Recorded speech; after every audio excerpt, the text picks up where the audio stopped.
ခိုင်မိခိုင်ရဲ့အမကြီးဟိုဘက်အကောင့်နင်ငါရဲ့ဟိုဘက်အကောင့်တက်တော့ထဲမှာငါသူများကတွေကိုကူညီတော့တင်ပေးတော့ viewer များသွားပြီနင်ကလူလိမ်ပါဆိုပြီးလူပေါင်းဆိုတာသိသွားပြီနင်ရဲ့ပုံတွေအကုန်လုံးဖြန့်ပြီးဟိုကဖြစ်လဲဖြစ်ကောငါရဲ့ TikTok အကောင့်ထဲမှာဒီလို TikTok အကောင့်ဒါ2025မှာသူကလိမ်သွားတယ်ဆိုပြီးလာမှတ်ထားတယ်နော်နင်အဲ့ဒီဟာကိုပြန်ဖြည့်ရှင်းထားတယ်နော်နီးလိမ့်တာနီးကကိုမားလဲကိုမားသေးတယ်သူများစကားတွေရှိရတယ်နဲ့ငွေရနင်းကငွေလိမ်စားသွားသေးတယ်နင်းက900ခိုင်တော့မှန်နေ900ခိုင်တော့မားတယ်ဆိုတော့ဟဲ့ကောင်မနေမမားပဲနဲ့သူများစကားတွေဘာမှမပြောဘူးနော်နင်းကတင်တာနီးကိုစလဲဝင်ပါတယ်လို့ပြောတဲ့တင်တာရဲ့အထဲမှာလေငါနဲ့အတိအမတယောက်ပါတယ်နင်းနဲ့အလုပ်တွဲမလုပ်ပဲနဲ့မင်းတင်တာလေ VC တွေနဲ့ဘူး30စသွားပြီတို့ဘူး50စသွားပြီတို့ဟမ်နေရငါရဲ့အကောင့်ထဲမှာဗာလဲဟိုဒီများသွားပြီးတော့မှာအစိုးရတွေကဗာလာပြီးတော့ဝင်ရေးအဲ့ဘက်အကောင့်မှာလူသိများသွားပြီးတော့ဆယ်လီတွေတော်တော်များများဗာလဲတင်လာရောနေရငါအကောင့်ဘလော့သွားပြီးတော့နေရဲ့အကောင့်မှာနေရ2025တော့မလိန်ခဲ့ဘူး2025တော့လာပြည့်ရှင်းပါလို့ပြောတယ်အဲ့2025တော့ကနေလိန်သွားတဲ့ငွေကြေးအမောင်လူတွေကငါတော့ခံလိုက်ရတယ်ငါဒီလိုလိန်တာငါတယောက်တည်းပါလားဆိုပြီးတော့ရှက်တဲ့လူကလည်းရှက်တယ်လို့လိန်ခံလိုက်ရတယ်ဆိုပြီးတော့မတင်ကြဘူးနောက်ပိုင်းကျတော့တကယ်လိန်ခံရတာများတဲ့လူကထတဲ့တင်ရောကောအမသူတို့တွေသူလည်းပါသွားတယ်ပဲငါလည်းပါသွားတာပဲဆိုပြီးတော့တယောက်ယောက်နဲ့စုရင်နေလိန်နာမြန်မာနိုင်ငံမှာ3ပုံရင်တပုံကနေလိန်ထားတဲ့အလိန်အကုန်လုံးလည်းပေါ်လာနင်းကကိုမားတော့ကိုပြန်တင်မယ်နဲ့မကျ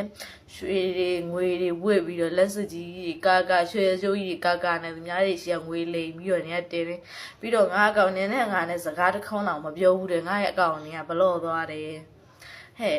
အမားလုပ်ထားတာဝင်ခံတယ်တကယ်တတိရှိတယ်ဆိုရင်တကယ်လိန်သွားတယ်ဆိုငါ့ရဲ့အကောင့်နဲ့ဘလော့သွားစရာဘာကြောင့်မှမရှိဘူးလေနော်ငါအကောင့်နဲ့ဝင်ကြည့်သွားတယ်ငါသိရဲ့နော်ငါရဲ့ဟိုဘက်အကောင့် monetization အောင်ပြီးသားအကောင့်မို့လို့နင်းရဲ့ပုံငါမတင်ញင်လို့ပဲပြီးတော့အကောင့်လည်းရုပ်လို့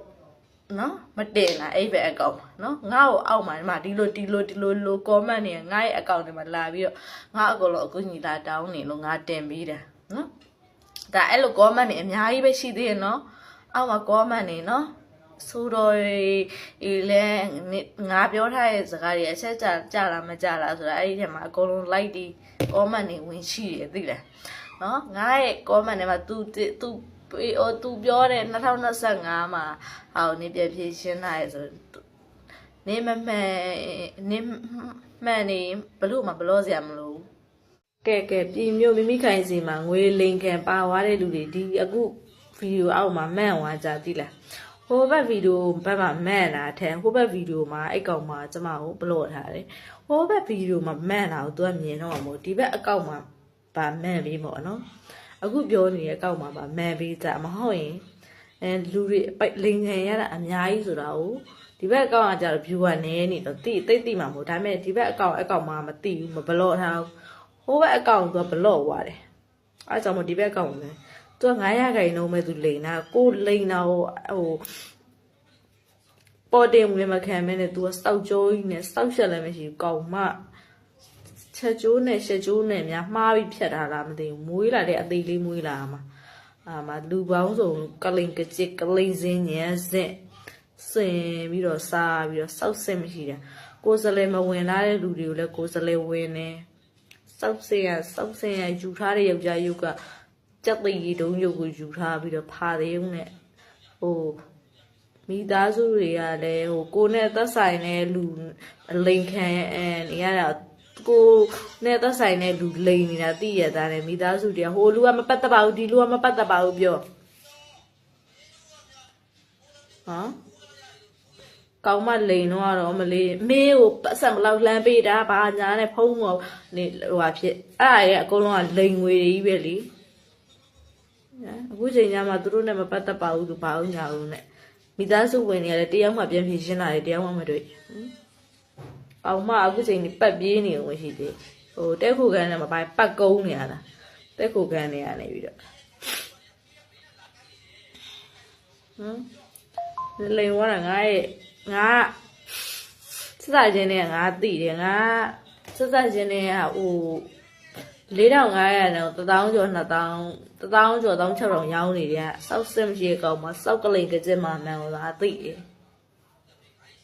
နော်အခုကိုကလည်းလိန်သေးတယ်ကလိန်ကကြက်နဲ့လည်းလိန်စားညာစားသေးတယ်စောက်ချက်မရှိစောက်ပြောတွေကဘလို့ကောင်းမှလည်းမသိငါလေးနင့်ကိုငါ့ဥစ္စာနေမလို့ပါတော့ငါ့ကိုလွယ်သွားရင်နင်းစောက်ချက်ကပြန်ပြန်ကြပြီးမြေလန်ရှာပြမှာကောင်းမရုပ်ကကြောက်ရတဲ့ဇက်မှမရှိစောက်ခွက်ကပြောင်းပြီးတော့ဟိုကလိန်ကကြစ်နဲ့အလင်ခံရတဲ့လူတွေမျက်နှာပြောင်းအောင်တိုက်ပြီးကောင်းမပါရိတ်ချင်တယ်နော်ချီပတ်သွားတဲ့အကြောင်းလေးလာပြောပြပါတော့ဒီကောင်မရှိကပစ္စည်းလုံးဝမမှားပါနဲ့ကလိန်ကကြစ်မှာပါအဲ့ဒါသူ့ပိတ်အစ်စ်ပဲဒါပေမဲ့ဖုန်းလည်းမကင်တော့ဘူးပတ်စံလည်းလွှဲပြီးတော့လုံးဝမကင်တော့ဘူးသူ့ဘာဖြစ်လို့ပတ်စံကြိုးလွှဲပေးလဲဆိုတော့ तू က TikTok မှာလည်း view ကလည်းအများကြီးပဲเนาะ view များရယ်ပြီးလို့ရှိရင်သူ့ဖုန်းသူ့ကိုယ်တိုင်ထားရိုက်ပြောတဲ့အတွက်အတန်ဖိုင်တွေလည်းရှိတယ်အဲ့ဒါကို तू ကအဲ့လိုမျိုးရှိရတာနဲ့တမင်တက်ကြီးကိုလိန်သွားပြီးတော့သူ့ဝေပေးအကောက်မိမိခိုင်ဆိုတဲ့အကောက်ကိုလည်းလွှဲပေးထားတယ်အဲ့အကောက်ကြီးနဲ့ကိုပြောင်းလိန်သွားပါတော့ဒီကောင်မเนาะသူ့ကိုတွေးလို့ရှိရင်ရှောင်ကြပါเนาะမဟုတ်တာလည်းဘာမှမပြောထားဘူး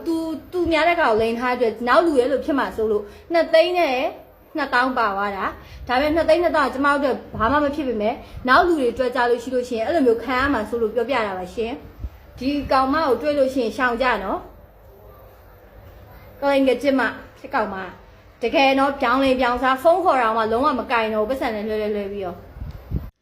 ညီမလေးရေအာမခံတယ်ဆိုပြီးတော့မှတလအတွင်းပြန်သိမ်းပေးပါမယ်ဆိုပြီးတော့မှနော်လက်ကားဈေးတောင်မှပဲ9,000ကျော်လောက်ပစ္စည်းကိုရန်ကုန်မှာလက်လီ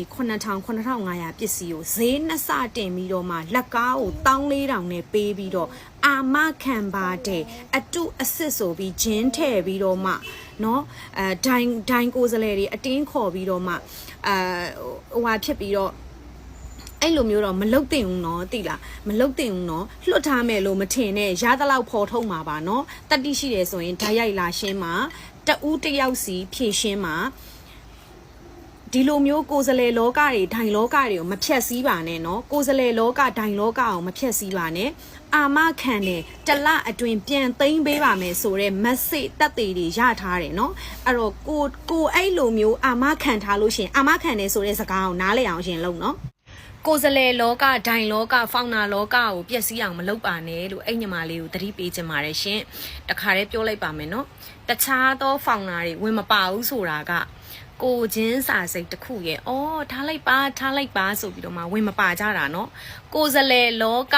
ဒိုင်လောကဖောင်နာလောကနော်တကယ်ကိုကုမ္ပဏီအစစ်မှန်နဲ့အလုပ်လုပ်တဲ့လူတွေကအမှန်တရားတိုင်းပဲအလုပ်လုပ်တာနော်ဘယ်ကုမ္ပဏီဘယ် brand မှာမဆိုစီမင်းစီကံသတ်မှတ်ချက်တွေဆိုတာရှိပါတယ်နော်သိအောင်လို့ဒီဗီဒီယိုကိုပြလိုက်ကြပါနော်ပြောချင်တာကလေအာမခံတယ်ဆိုတာစာလေးနဲ့ပဲအာမခံနှုတ်နဲ့ပဲအာမခံအာမခံတဲ့အတိုင်းတာဝန်ယူပေးရတယ်ဒါကိုရီဆိုလဲဒီစီးပွားရေးလောကမှာယက်တည်နေရပဲလीနော်အဲ့တော့ကိုယ်စလဲလောကဒိုင်လောကအယောင်းဝယ်လောကအောင်မဖြတ်စည်းပါနဲ့နော်တခါလေးကြိုပြောလိုက်ပါမယ်ရှင်ဒီမှာမှတ်ဖတ်ဒီမျိုးကမိမိခိုင်ကိုလေဘယ်နေရာမှာတွေ့တည်င်းလာပေးကြပါလို့နော်အနောက်မှာသူ့ကိုငုတ်တုတ်ထိုင်ဆောက်နေကြတယ်နော်ပစ္စည်းပြန်သိမ်းပေးလဲသိမ်းပေးလိုက်မသိမ်းပေးလဲငွေပြန်အမ်းပေးလိုက်နော် online ပေါ်ကကိစ္စ online ပေါ်မှာရှင်းပေးလိုက်နော်ငါတို့ဈေးအောင်ဈေးဝယ်လောကကိုတက်ပြီးတော့မှဖြတ်စည်းမနေနဲ့နော်တေချင်းစိုးမလေးရဲ့နော်တေချင်းစိုးမလေးရေနော်အဲ့လိုမျိုးလေးညင်ညင်တတလေးတေချင်းစိုးမလေးရေနင့်ကိုအနောက်မှာငုတ်တုတ်ထိုင်ဆောက်နေကြတယ်နော်ဘလော့ပြီးတော့မှပြေးမနေနဲ့ဗီဒီယိုအဟောက်တွေတင်ပြီးတော့မှနော်ရတဲ့သားကောင်ရှာပြီးတော့မှနော်လောက်မနေနဲ့သိလားနော်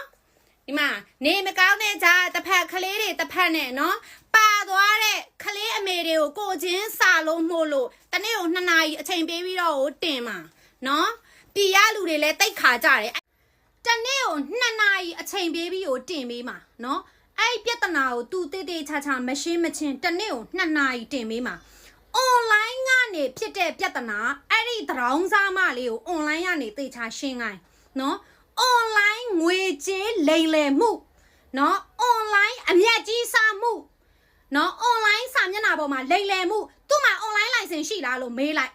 online license ရှိလားလို့မေးလိုက်ပေါ့နော်ဓမ္မကြီးအဲ့လိုမျိုးတွေဖတ်ကြသိလားနော်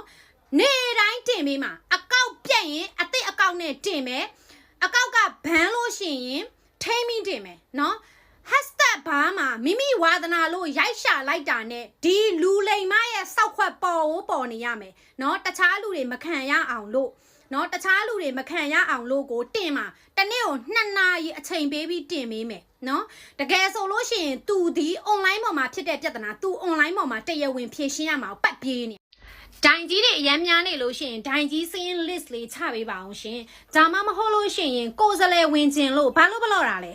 ဘာလို့ပြောတာလဲလို့